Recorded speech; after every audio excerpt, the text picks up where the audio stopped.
لە کاتێکدا کە سەرجەم شارەکانی ڕۆژهەڵاتی کوردستان لە دۆخی سووری تەشەنەسەندنی ڤایرۆسی کۆرۆنادان و شەپۆلی پێنجەمی توشبوون بە ڤایرۆسەکە ڕۆژانە گیانی چەندین کەس دەستێنێ، پەتایەکی دیکەش بە ناوی کەڕووی ڕەش لە پارێزگای سنەی ڕۆژهەڵاتی کوردستان خەریکی تەشەنەسەندنە.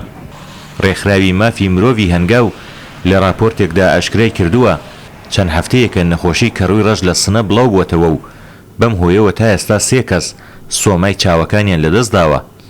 ئامارە فەرمیەکانی حکوومەت باز لە توشبوونی 9 هاوڵاتی سنەیی بە پەتای کەڕووی ڕەش دەکەن، بەڵام لە راپۆرتەکەی هەنگاودا هاتووە زیاتر لە 40 کەس توشبووی نەخۆشیەکە لە نەخۆشخانەکانی کەوسەر و تەوحیدی سنە خێوێنراون.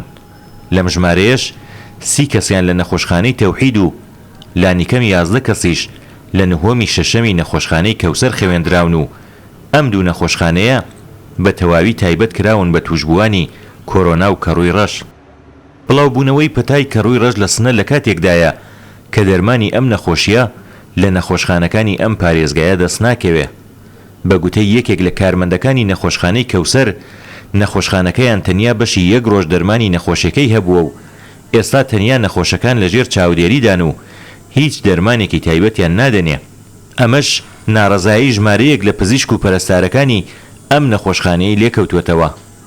نەبوونی دەرمانی چارەسەری توشبووانی کەڕووی ڕەش لە نەخۆشخانەکان لە کاتێکدایە کە ئەم دەرمانە لە بازاری ڕەشدا بە نرخێکی زۆر دەست دەکەوێ و بۆ هەر 1 ڕۆژ بەکارهێنانی چارەسەرەکانی لانیکەم 1500 دلار پێویستە. لە راپۆرتەکەی هەنگاودا ئاماژە بەوەش کراوە کە سەرەڕای بڵاوبوونەوەی نەخۆشی کەڕووی ڕەش بەرپرسانی حکومی بە هۆکاری ئەمنیەوە ڕێگا لە بڵاوبوونەوەی هەواڵەکانی ئەم نەخۆشیە دەگرن و هاوڵاتیانی لیاگادار ناکەنەوە. کامیل بۆکانی، کوردستان 24.